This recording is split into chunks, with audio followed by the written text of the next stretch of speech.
dan mungkin menitik beratkan kepada imaji ini merupakan cara kita juga mengadres apa yang disampaikan Gus Yahya. Jangan sampai ini hanya menjadi perdebatan konseptual akademis. Karena kalau kita berbicara tentang imaji, maka kita berbicara tentang narasi, kita berbicara tentang visual, kita berbicara tentang legenda, kita berbicara tentang mitos, kita berbicara tentang manakib, kita berbicara tentang tawasul dan lain-lain. Praktik-praktik keseharian kita yang tidak lagi di awang-awang atau di menara gading akademis, tetapi sesuatu yang bisa dipahami oleh masyarakat pada umumnya dan bisa dibawa ke pesantren.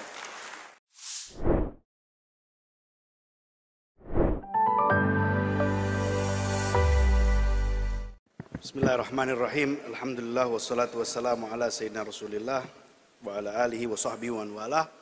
Bapak-bapak, ibu-ibu sekalian yang saya hormati, assalamualaikum warahmatullahi wabarakatuh. Pertama-tama saya ingin mengucapkan terima kasih kepada panitia, pada pengurus Lakpesdam, Gus Ulil, Pak Inung, dan semua yang telah membidani terlahirnya acara ini. Ini acara yang sangat exciting, yang sangat menarik, dan mudah-mudahan ini bisa menjadi ajang kita untuk berpikir. Jadi muktamar berpikir, bukan hanya muktamar pemikiran, karena kalau pemikiran kayaknya sudah jadi pemikirannya, tetapi mungkin bisa lebih menjadi brainstorming session untuk kita sama-sama berpikir dan berbicara dan berdialog untuk merumuskan sesuatu yang mudah-mudahan berguna untuk kita di masa depan. Saudara-saudara sekalian, tadi Pak Franky sudah luar biasa penjelasan filosofisnya. Saya bukan filsuf, training saya di antropologi dan sejarah, maka mungkin saya akan berbicara dari perspektif itu. Dan yang ingin saya katakan, yang ingin saya sampaikan di sini adalah saya tidak ingin menyampaikan sesuatu yang sudah jadi, tetapi saya hanya ingin berpikir dan mengajak Anda semua berpikir tentang tema muktamar kita pada hari ini, yaitu Imagining the Future Society. Nanti saya mau bicara awal tentang imagining dan imagination, kemudian future atau futurity, dan kemudian society. Baru saya tutup dengan problem saya dengan kata the definite article di judul itu.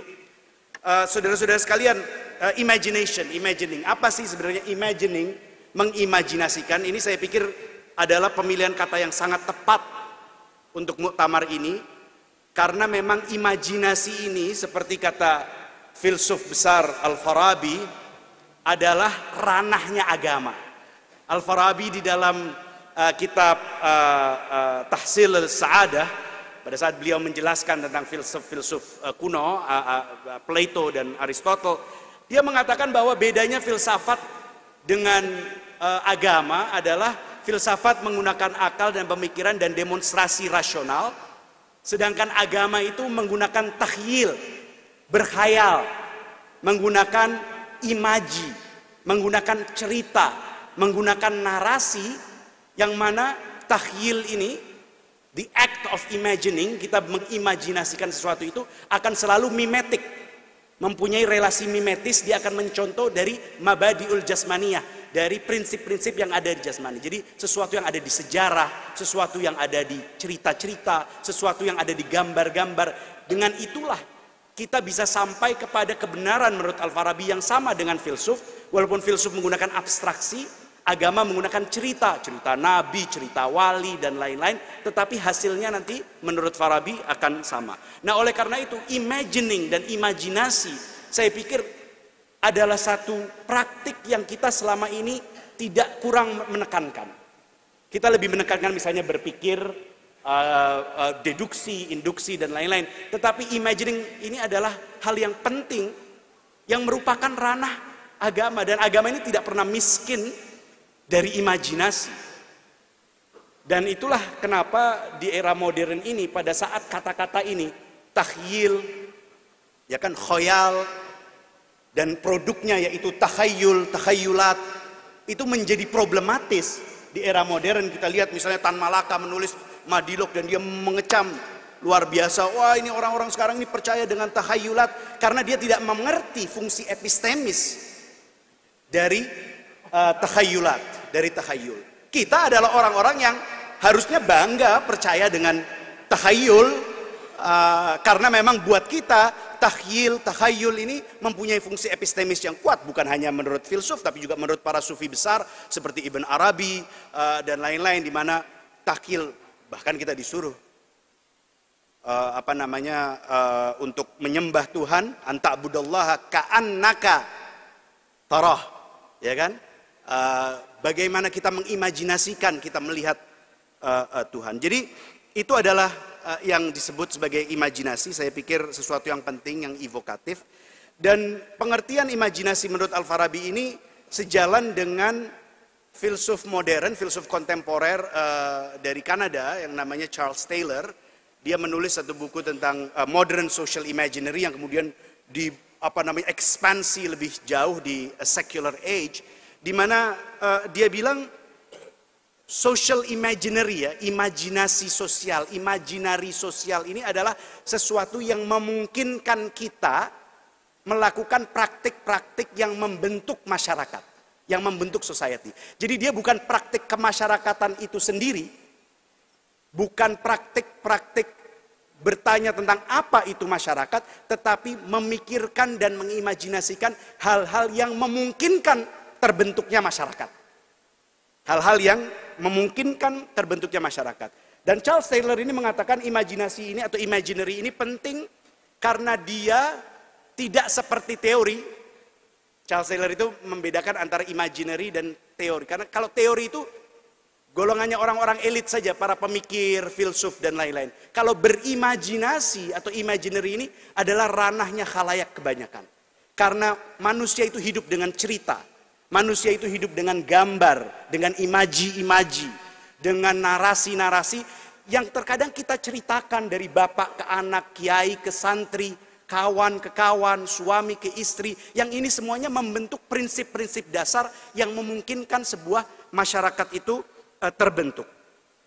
Dan dia konkret, saudara-saudara. Dia tidak disengage seperti misalnya philosophical thinking, seperti pemikiran filosofi. Dia adalah sesuatu yang menubuh, menjadi bagian dari keseharian kita. Dia konkret, dia praktik, dia menjadi cerita yang sehari-hari kita ungkapkan.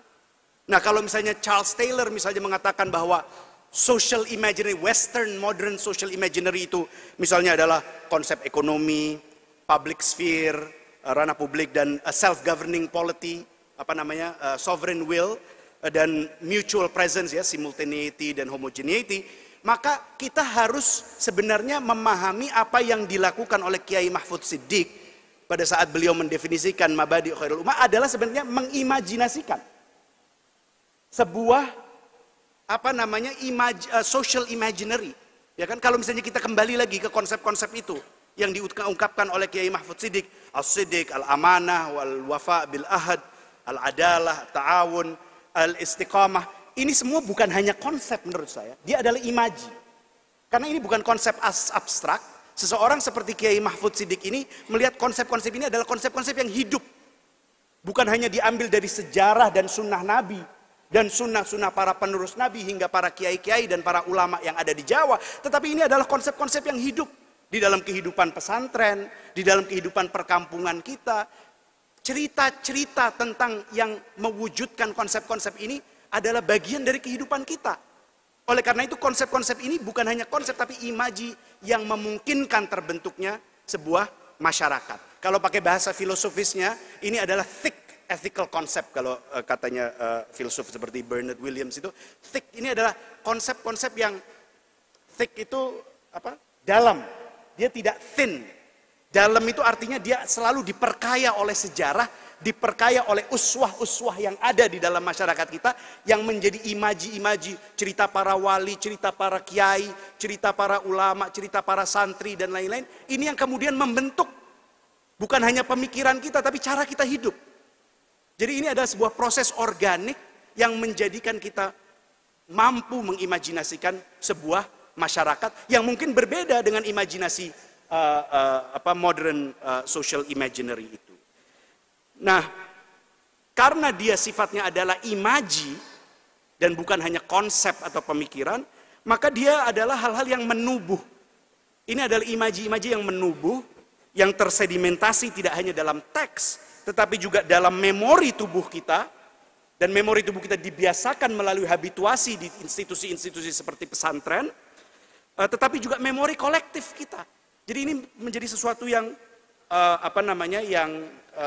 hidup. Nah, disinilah saudara-saudara, saya pikir penting apa yang dikatakan oleh Gus Yahya tadi malam mengenai masalah dehumanisasi. Tadi Pak Franky sudah berbicara tentang hal-hal positif dari AI misalnya. Nah, tetapi yang saya khawatirkan, salah satu kekhawatiran ini, dan tadi juga sudah dibahas oleh Pak Franky, adalah bagaimana pada saat AI itu mengambil fungsi imajinatif yang sesungguhnya adalah kekuatan dasar manusia sebagai makhluk imajinatif. Pada saat kita lihat art form saja, seni saja sudah dibikin oleh artificial intelligence, ini saya pikir adalah sesuatu yang cukup memprihatinkan dan harus kita pikirkan lebih jauh mungkin nanti di parallel session. Karena apa yang kita hadapi di masa depan ini mungkin adalah latest fase mutakhir dari sebuah attack atau serangan terhadap consciousness kita, terhadap kesadaran kita. Kalau dulu awal abad 20, filsuf seperti Walter Benjamin bilang, wah ini keseharian kita sudah membombardir consciousness kita sehingga kesadaran kita itu termediasi dan lain-lain. Maka dengan adanya AI dan artificial intelligence dan robotik ini mungkin ini adalah fase selanjutnya yang mungkin akan bisa menjajah imajinasi kita. Ini yang saya pikir bisa membahayakan. Kalau dulu misalnya Anda lihat, Anda pergi ke biara-biara Katolik di Eropa itu sel-sel para monks itu, para biara itu hampir-hampir tidak ada apa-apa. Tidak boleh ada banyak imaji di sel-sel itu, karena kalau terlalu banyak imaji, itu nanti akan mengganggu kemampuan imajinatif dia.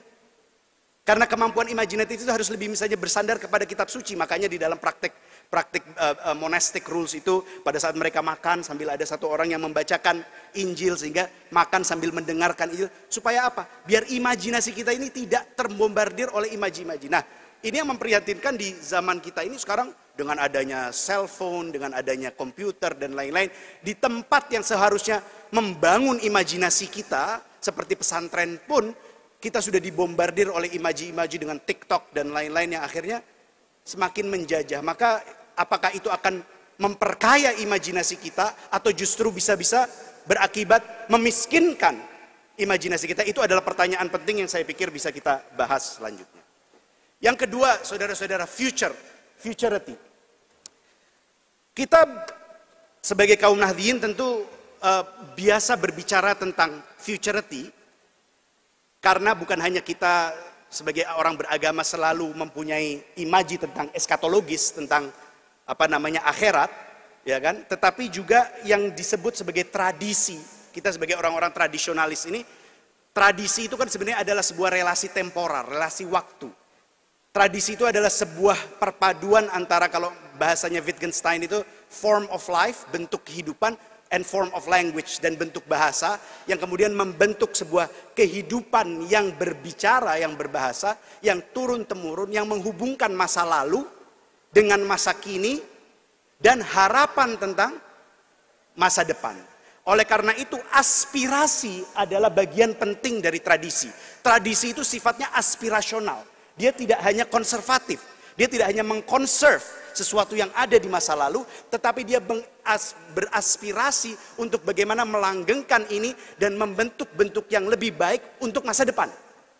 Nah, aspirasi tapi, ini yang penting, dan ini adalah poin yang juga diutarakan oleh Gus Yahya tadi malam. Aspirasi bukan berarti merupakan aspirasi untuk merealisasi, tetapi bisa berarti aspirasi menjaga. Sebagai contoh, waktu Christian Snokhrokhronya, sebelum dia datang ke Indonesia, dia pergi ke Mekah. Dan dia memang diutus oleh Belanda, oleh pemerintah Belanda untuk membaca dan memata-matai kaum muslimin dari Hindia Belanda yang banyak di Mekah. Karena ya itu kan seperti kayak sekarang ada radikal itu zaman dulu, ini radikalnya nih haji-haji yang pada di Mekah ini terinfiltrasi radikal, maka dikirimlah dia ke Mekah. Dia lihat di situ dan dia kaget. Dia kaget lihat para ulama seperti Said Ahmad bin Zaini Dahlan yang murid-muridnya banyak dari Hindia Belanda mempelajari fikih, kitab-kitab fikih, beserta syarah-syarahnya itu, sampai ke hal-hal yang laukan, ya kan, yang imajinatif luar biasa. Terus guru-gurunya tuh tanya sama salah satu santri ini, kalian ini ngapain belajar ini? Ya kan, emang kalian ini mau merealisasikan? Oh enggak, realisasi itu urusan Tuhan. Yang penting kita mempelajari, jangan-jangan nanti ada masyarakat, bentuk masyarakat di masa depan yang bisa cocok dengan sistem ini. Jadi artinya apa? Belajar fikih, belajar sampai ke bab-bab yang mungkin sudah kita anggap tidak relevan, tetap dipelajari. Karena apa? Karena siapa tahu nanti di masa depan ini ada gunanya. Tetapi yang ditulis oleh Sunan Kudus adalah orang-orang ini tidak mempunyai kemudian himmah untuk, oh ya kita bangun negara Islam, kita realisasikan visi syar'i ini. Mempelajari syariahnya luar biasa, ngelotoi, ya kan? Kalau misalnya berbicara hukum fikih, mungkin jauh lebih hebat dari orang-orang lain. Tetapi ambisi untuk merealisasinya tidak ada. Karena apa? Ini bersikap aspiratif, bukan harus direalisasi. Karena pada saat kita ingin merealisasi sesuatu, maka yang terjadi adalah apa yang tadi malam Gus Yahya sampaikan sebagai ideologisasi. Visi harus diseragamkan, interpretasi harus diseragamkan untuk bisa direalisasi. Nah, oleh karena itu, imagining future society bukan berarti kita bisa mempunyai imaji yang gila sekali, tapi bukan berarti kemudian kita mau merealisasinya. Ini adalah sebuah praktik imajinatif, bukan berarti kita harus seperti misalnya gerakan-gerakan Islamisme atau dan sebagainya yang harus kemudian direalisasikan. Itu yang kedua. Dan yang ketiga, yang terakhir adalah society. Pada saat kita mau mengimajinasikan a future society, the future society, maka masalah terbesarnya bagi saya sebagai antropolog dan dari sudut pandang antropologis dan sejarah adalah terbelenggunya pemikiran kita tentang society itu di dalam konstruk teori society pasca pencerahan. Pasca pencerahan. Yang mana apa? Konsepsi masyarakat dalam konsepsi pasca pencerahan ini memiliki sebuah obsesi luar biasa dengan internalis dan visi konstitusionalis tentang apa itu masyarakat. Jadi selalu yang disebut masyarakat itu adalah sesuatu yang berdiri sendiri, yang kalau bisa secara moral homogen, dan hal-hal yang dianggap eksternal itu dihilangkan, dihapuskan. Dan kita lihat visi ini, baik misalnya dalam definisi society, masyarakat sebagai sesuatu yang didefinisikan oleh relasi antar kelas, misalnya dalam Marx, atau relasi antar status, misalnya dalam Weber, atau relasi atau organic dan mechanical solidarity seperti dalam Durkheim. Semuanya ini mempunyai visi tentang masyarakat itu ya sesuatu yang bounded, sesuatu yang mempunyai bentuk, sesuatu yang teragregasi dan tidak memiliki batas-batas yang cair. Jadi society itu sesuatu yang besar, yang internally dibentuk melalui internalnya di sendiri dan all encompassing, menganggap sebenarnya. Nah, konsepsi society seperti ini adalah konsepsi historis. Awalnya konsepsi society yang seperti ini berasal sebenarnya penggagasnya adalah Adam Smith. Dan Adam Smith itu dia menghadapi sebuah masalah yang konkret waktu itu, yaitu bagaimana membentuk sebuah ekonomi nasional dari ekonomi yang internasional. Karena di zaman Adam Smith itu dulu, yang namanya ekonomi itu belum ada yang disebut sebagai national economy. Yang ada adalah international economy. Misalnya merkantilis, ya, sistem merkantilisme itu yang kemudian menjadi kolonisasi di Amerika itu, Anda lihat, modalnya dari Inggris, pekerjanya dari Afrika, ya kan? Tanahnya untuk produksi itu di Amerika. Jadi ini internasionalis, sebuah ekonomi, imaji ekonomi yang mana faktor of productions-nya itu di tempat yang berbeda-beda. Dia tidak menjadi satu. Nah, karena dia di tempat yang berbeda-beda, dia harus dijaga, memerlukan proteksi. Oleh karena itulah kemudian munculnya angkatan laut dan kemudian negara imperium yang menjaga supaya international economy ini bisa tetap terjaga dan duitnya bisa kembali ke Inggris. Nah, Adam Smith mengatakan ini bermasalah baik secara moral maupun secara ekonomis. Argumen moralnya adalah ini adalah sistem yang memerlukan kekerasan, memerlukan proteksi, bahkan perbudakan. Oleh karena itu secara moral kita harus hapuskan. Tapi yang kedua argumen ekonomisnya dia adalah kalau kita reintegrasi ini semua yang tadinya berserak, faktor-faktor produksi yang tadinya berserak ini kita balikkan semuanya ke Inggris, maka dia akan bisa mengenerate kekayaan yang lebih baik.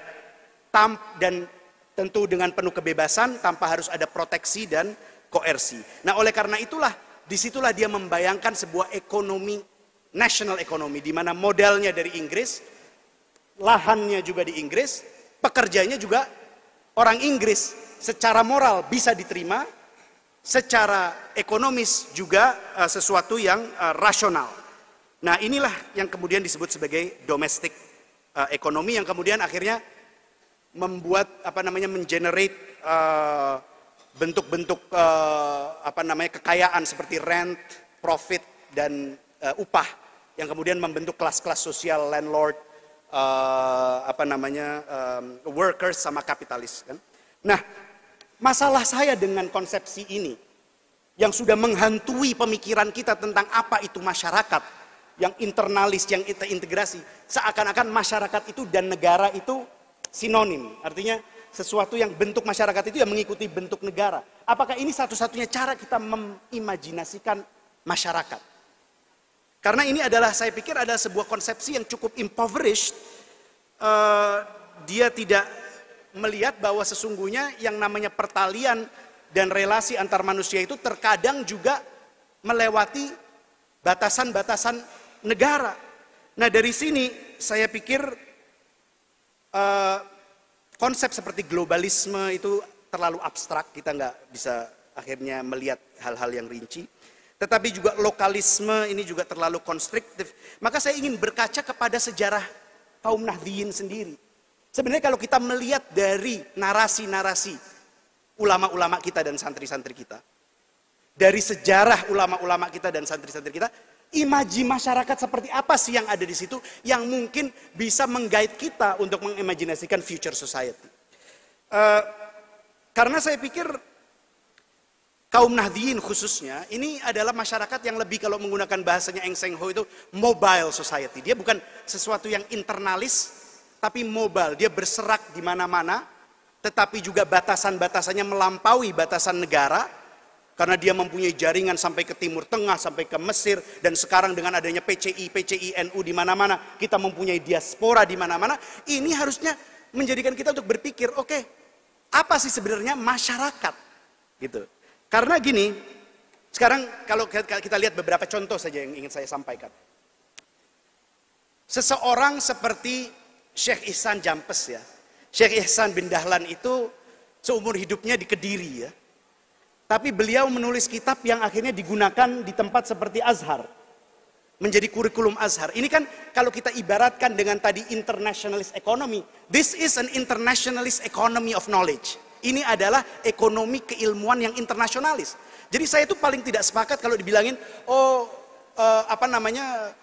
basisnya Nahdliyin itu adalah kiai kampung. Nggak ada, karena semua kiai kampung itu mereka adalah orang-orang lokal, tetapi mereka terhubung dengan jaringan yang lebih luas dan mereka adalah bagian dari kosmopolitanisme yang lebih luas. Nah, oleh karena itu sebenarnya ideal dan imaji masyarakat apa yang kita bisa lihat di sini. Kitab Safinatun Najah dan Risalatul Jami'ah misalnya sebagai contoh. Risalatul Jami'ah ditulis Habib Ahmad bin Zain al-Habasyi di Hadramaut, di tengah-tengah gurun Hadramaut. Dan kitab itu kemudian disyarahkan oleh Syekh Nawawi Banten di Mekah. Dan kitab itu menjadi kitab wajib di pesantren-pesantren di Jawa dan Madura. This is an international republic of letters. Ini adalah sebuah international economy of knowledge. Ya kan, yang tidak bisa dibatasi oleh sekat-sekat negara.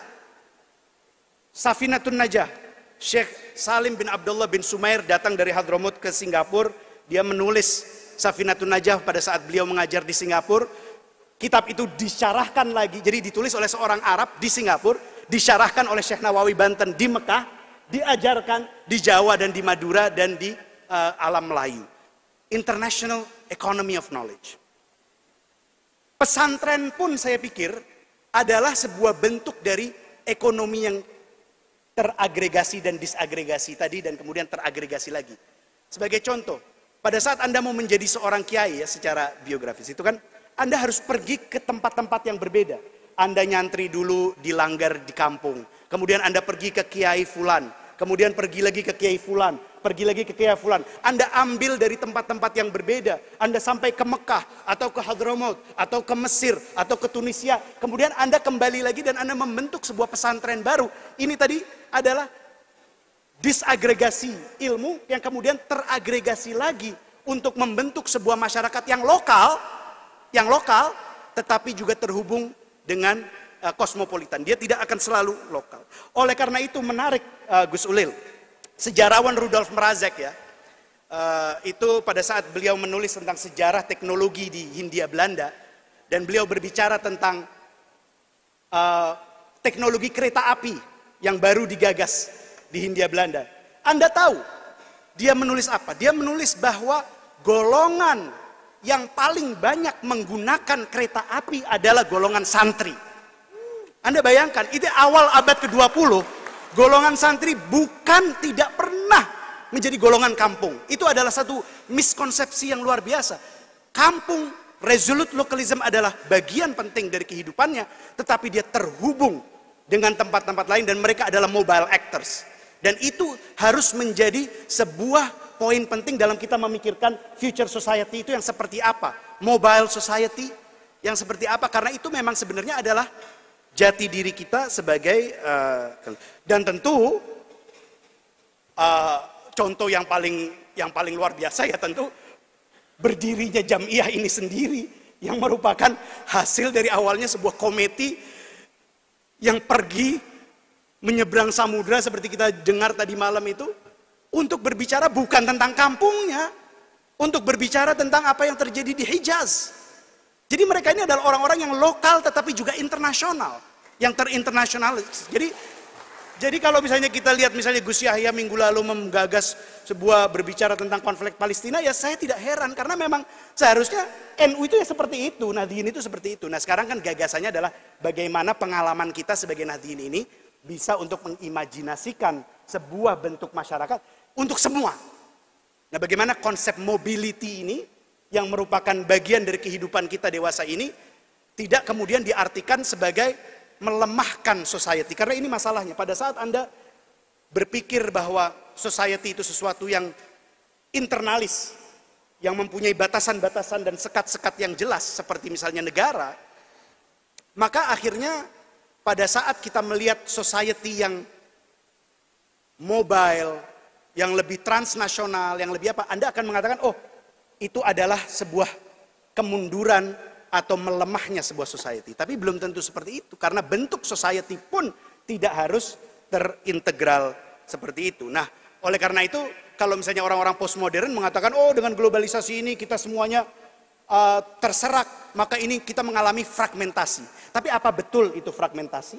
Karena kita juga mempunyai ikatan-ikatan moral yang membentuk sebuah bentuk masyarakat yang tidak harus terpaku pada satu tempat, tetapi juga mempunyai jaringan. Jaringan isnad, jaringan sanad keilmuan, jaringan silsilah tasawuf, jaringan sanad periwayatan hadis. Ini semua adalah relasi-relasi moral yang membentuk sebuah society yang mobile, yang luas, tetapi juga yang rooted. Ya. Dan ini terakhir yang saya ingin katakan,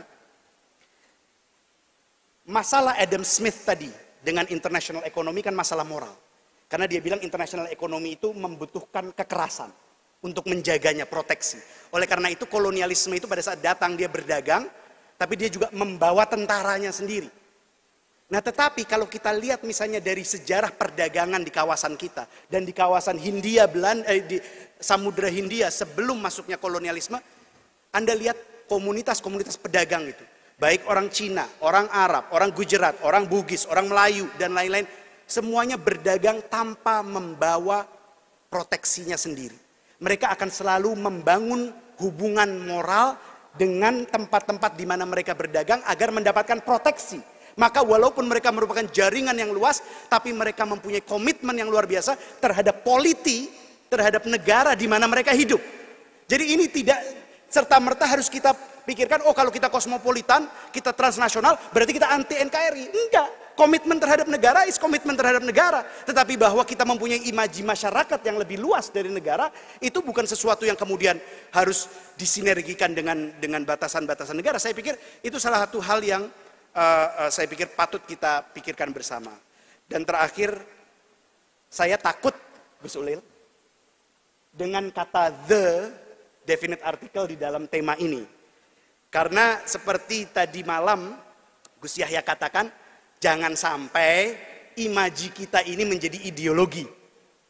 Kalau sudah kita menggunakan definite article ini, the future society, yang saya khawatirkan akhirnya kita membuat sebuah blueprint untuk masyarakat ke depan yang akhirnya kita bisa menjadi otoriter. Maka imaji jangan sampai menjadi ideologi. Biarkan imaji seliar mungkin, seplural mungkin, semajemuk mungkin untuk menjadi cara kita berpikir dan cara kita hidup yang mungkin akan bisa membantu untuk mengkritik apa-apa yang ada di masa kini dan masa depan. Jadi mungkin itu yang bisa saya sampaikan, Gus Ulil, dan mungkin menitik beratkan kepada imaji ini merupakan cara kita juga mengadres apa yang disampaikan Gus Yahya. Jangan sampai ini hanya menjadi perdebatan konseptual akademis. Karena kalau kita berbicara tentang imaji, maka kita berbicara tentang narasi, kita berbicara tentang visual, kita berbicara tentang legenda, kita berbicara tentang mitos, kita berbicara tentang manakib, kita berbicara tentang tawasul dan lain-lain. Praktik-praktik keseharian kita yang tidak lagi di awang-awang atau di menara gading akademis, tetapi sesuatu yang bisa dipahami oleh masyarakat pada umumnya dan bisa dibawa ke pesantren. Jadi itu saja yang bisa saya sampaikan. Mohon maaf untuk kurang lebihnya. Wallahul muwaffiq ila aqwamit thoriq. Assalamualaikum warahmatullahi wabarakatuh.